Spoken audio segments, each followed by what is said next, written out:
think it's safe that I could greet you guys as morning loves now. Am I pushing it? Oh, good morning, family. This is your DBS Morning Show, and of course, I'm your host, Maureen. Let us see what's going on in the news desk. We're coming right back.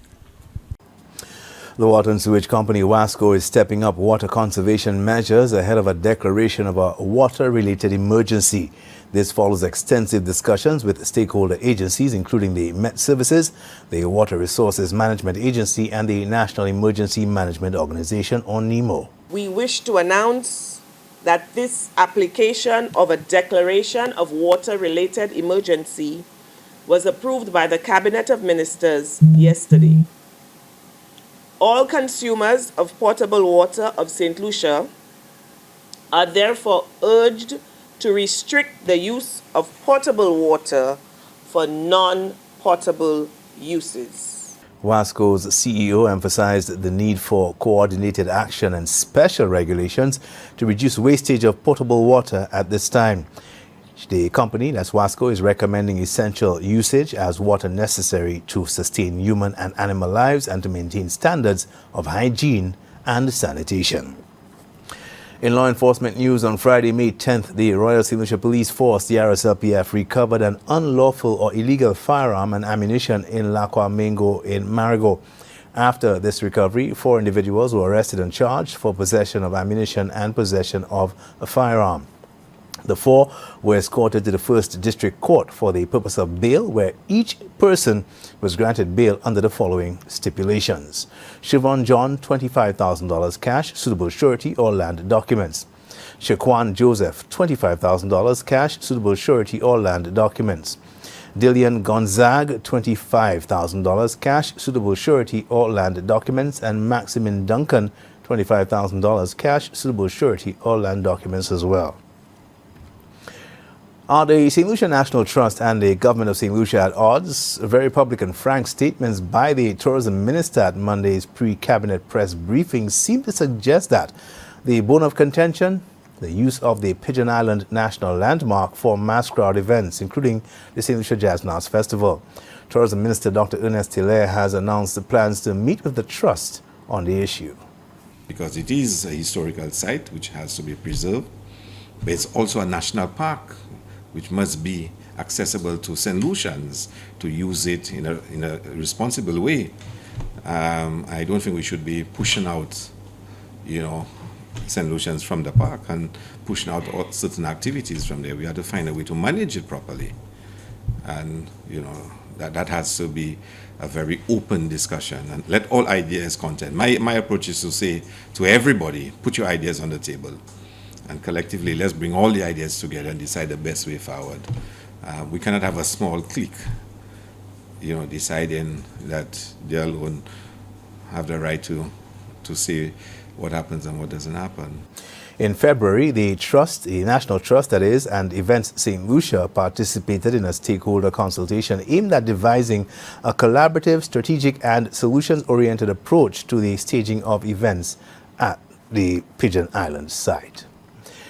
The leadership of the National Workers Union, NWU, along with the branch shop stewards, will meet with the management of First National Bank to commence discussions on a new industrial agreement. The parties will meet on Thursday, May 14th at about 2 p.m. at the NWU's conference room at 7 Morris Mason Avenue in Sans Souci Castries to discuss proposals submitted by the NWU on behalf of workers employed with the financial institution. These proposals, dealing with a new wage structure, fringe benefits, and overall improvements in the working conditions when completed, will form the basis of a new industrial accord between the bank and the union. The union says its aim is to work along with a level of standardization that now exists within the financial services sector. Both sides have agreed to endorse a commitment to complete the industrial negotiations within a reasonable period of time. These are your top stories. Thanks for watching. Thank you, Kendall. We need to take a short break, pay some bills, and come right back.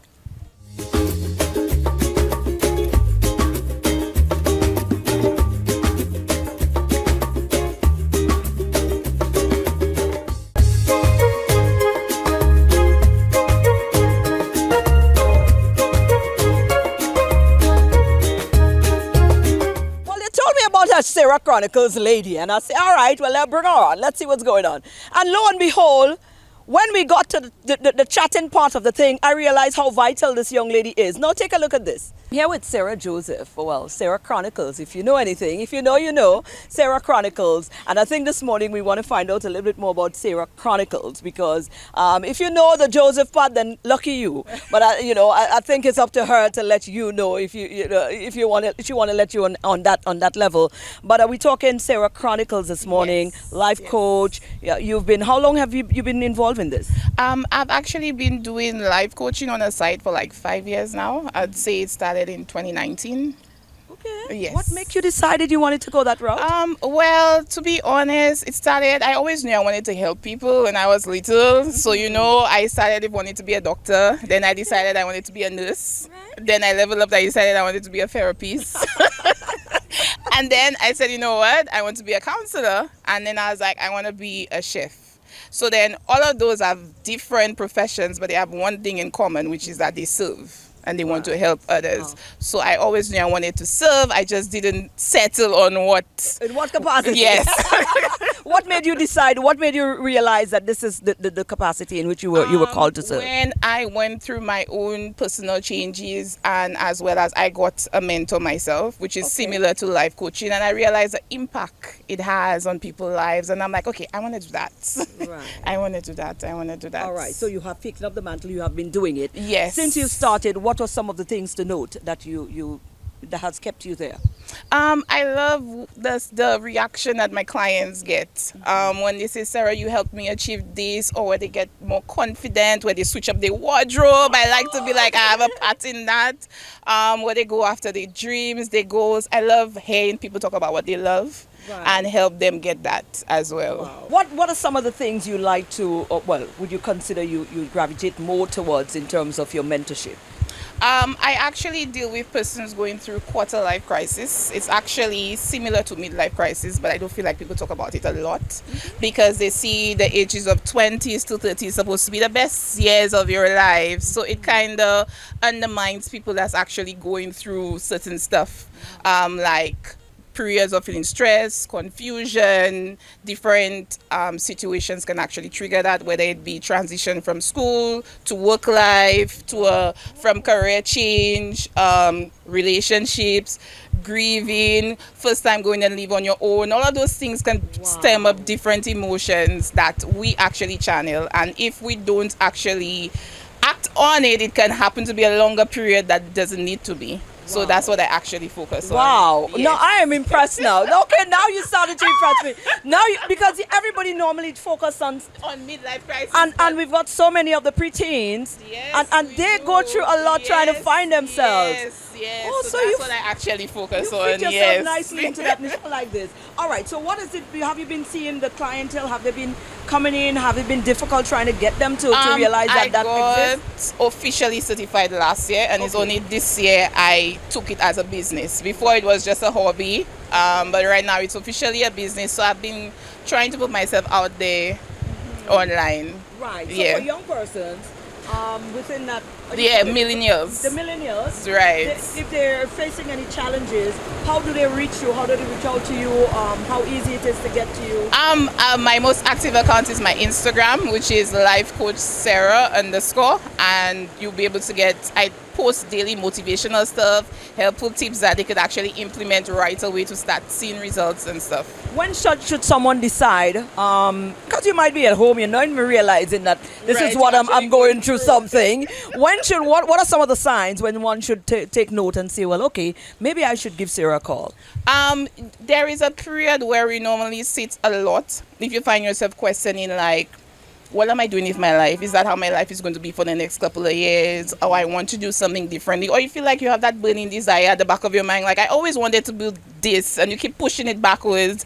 And then you feel like you want to do it, but you need like just a little guidance. You need somebody to be in your corner to motivate you. Then that's where I come in. Yes. Nice, man.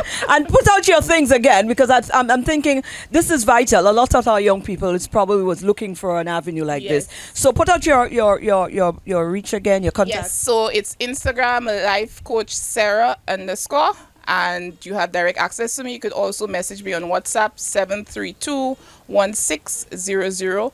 And I also have a website, which is www.sarahchronicles.com, where I actually do blogging. So I give guidance, I give motivational tips, I talk about self-improvement, stuff that you could take so you could feel seen, you could feel heard, you could feel understood. Wow. Yes. Come on, girl. Bring it in. Big up you. You know what I'm saying? Big up Sarah. Sarah Chronicles Yes. it is. Thank you. You're welcome.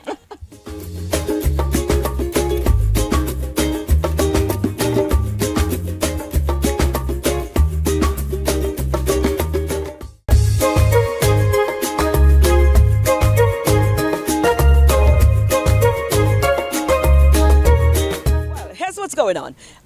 Carnival, soca music, calypso music, the platform is created, and you know DBS takes this thing serious. We understand our role in this whole platform and this whole scheme of things. And so we create that platform where we can give our artists, our creatives, promoters, the opportunity to be able to be seen and be heard. Now, here's Michael from Soca, the Ultimate 10. Their first tent is coming up this weekend.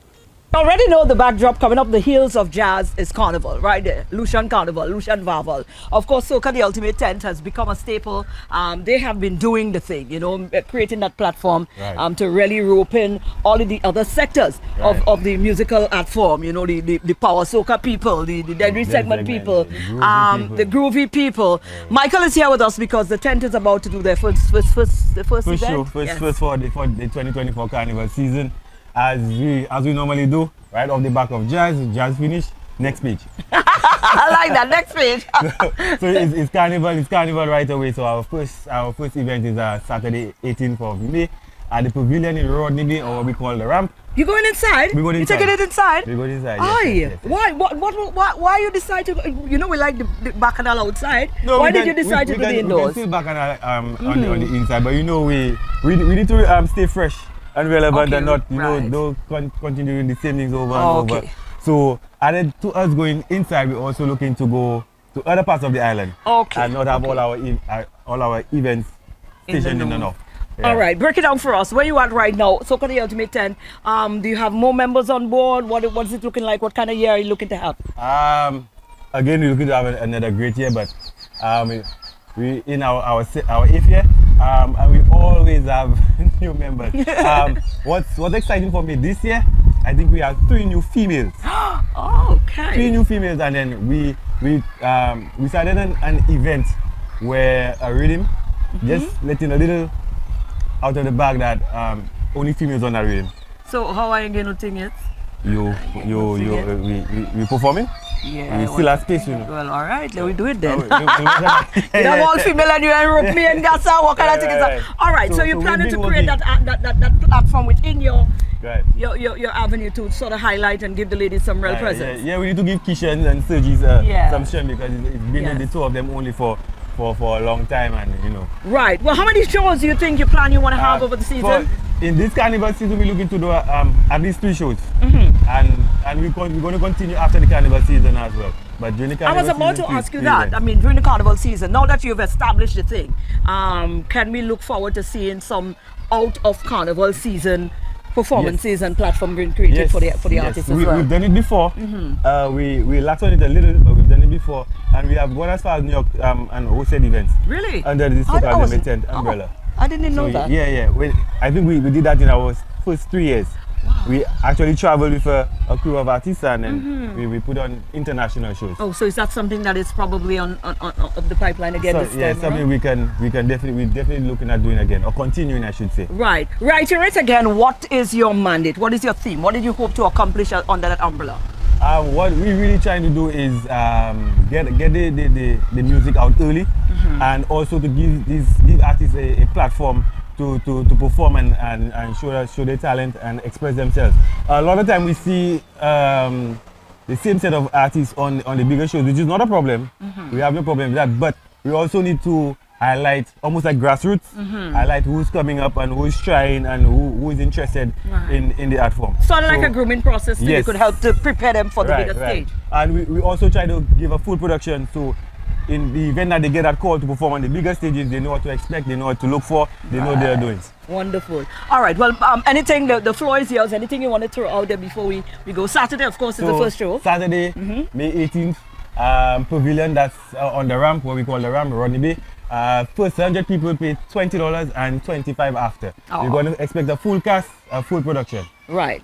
Okay, we look forward to that. And of course, we look forward to a successful season as well Every for time. Soca the Ultimate. Yes, Wonderful. Thank you, Michael.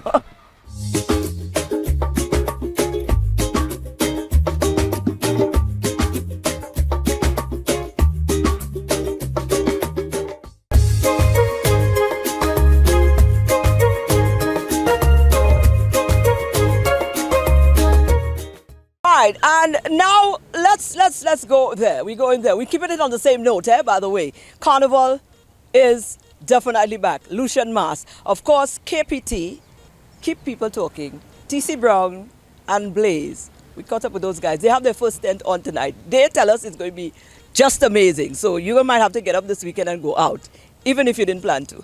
It's that time again. Like you know, we're rolling off for jazz into Carnival. We're not wasting the time with it. I've got a gentleman here who is become family.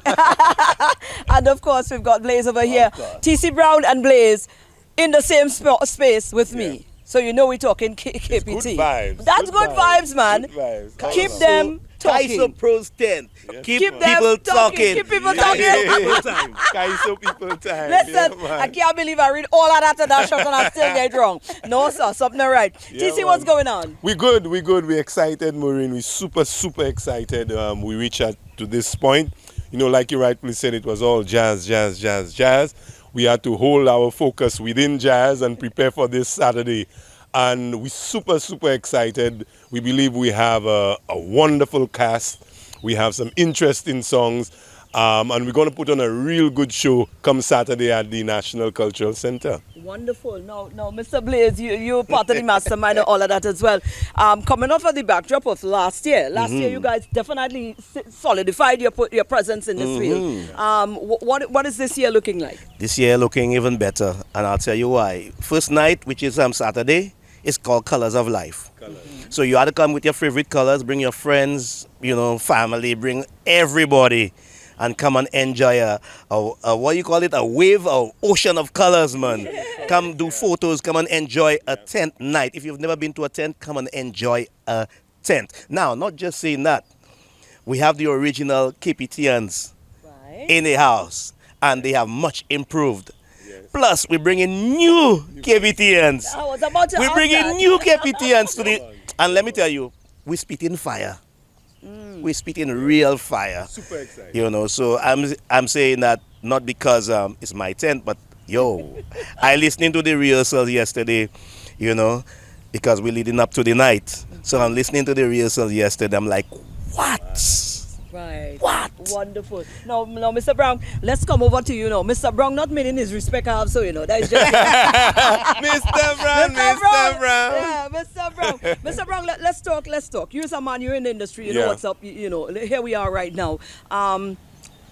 Last year, rolling into this year, what was some of the things that you encountered that you believe you would have done the necessary changes, make the adjustment that needs to be made, and of course, likewise, we want to round off that with the future of all of this, the future of tent, the future of Calypso, the future of how we do things in that capacity. Well, great question. One of the first things we started working on was the vocal talent of our artists and how we could enhance that. And in KPT, we have we think the formula that we use for the last 2 years we've been using seems to be bearing fruit. Like Blaze was saying, at rehearsals, I was super impressed with some of the singers that were a bit pitchy last year, a little uncertain last year. I see a major improvement in their presence, in their vocal ability, and in just the overall output towards the tent this year. So we've worked on that. We've tried to create more studio time where every single one of our members got the opportunity to sit in studio with me and Blaze and work out your stuff. Right. Let's work it out. let's get that correct key for you. Let's get that proper groove for you, because it's there. We have to find it. So coming to rehearsals now, we saw all that work we did for the last 3, 4, 5 months leading up to this day. We starting to see it was so necessary, and the fruit in this. Future of Calypso, you're looking at it, KPT. KPT is the future of Calypso, and we say that without any reservations, because we know what we want to put in KPT. And our mandate in KPT is to enhance the art of Calypso and entertainment. When we entered call it the arena with a tent, that's our mandate, to enhance the art of Calypso and entertainment generally. We a tent, we believe we much more than a tent, and we just coming off of a successful showcase of Soul Calypso during jazz. Arts in the City. That was very successful. It worked, and we're looking forward to doing more stuff like that. So the future of Calypso for us is KPT. Wonderful. And we're gonna do all in our powers to make sure that we keep St. Lucians and the whole world, as it, for a matter of fact, entertained. Wonderful. And talking. No, keep them talking. No, let's talk now. As you say, talk briefly. Let's just throw out again. It's this Saturday. What time? Where can we get tickets? Do we pay at the door? What's happening? Well, mostly pay at the door, because we realize that the time is short from jazz. So so it's pay at the door. It's only $30. Time is 8 o'clock. KPT has always been known to starting on time, so 8 o'clock is start time. So people be there early enough so you could take your photos, you could do all the necessary tastings and stuff like that. Because KPT we don't run like little tea boutique, we run big time, And I also learned that you guys have the master himself, Papa Veda, and the reigning monarch, who's going to be gracing the stage. So that's great. If you only think about that, we have Dominican Calypsonians coming to grace our stage. We have 4 Dominican Calypsonians coming to grace our stage as a cultural exchange with KPT. Right. Wonderful. Yeah. Well, it sounds like a plan. I don't know what you're going to be doing this Saturday, but certainly sounds like something that you could engage in. Gentlemen, all the best. Thanks for having us. Always. DBS, big up your whole self. DBS, Dice TV. Junior, big up your whole self, my brother. Linda, big up your whole self. DBS, we love you. Well, there you have it. Go on out and be great today, man. It's a wonderful show. I hope you enjoyed it or inspired. Get on up and go on out this weekend. Whether you choose to go to the soca side of things or you need to take in some good old Kaiso music, the options are available to you. Go and have a wonderful Wednesday today. That's our show. Catch you again tomorrow right here for another DBS This Morning.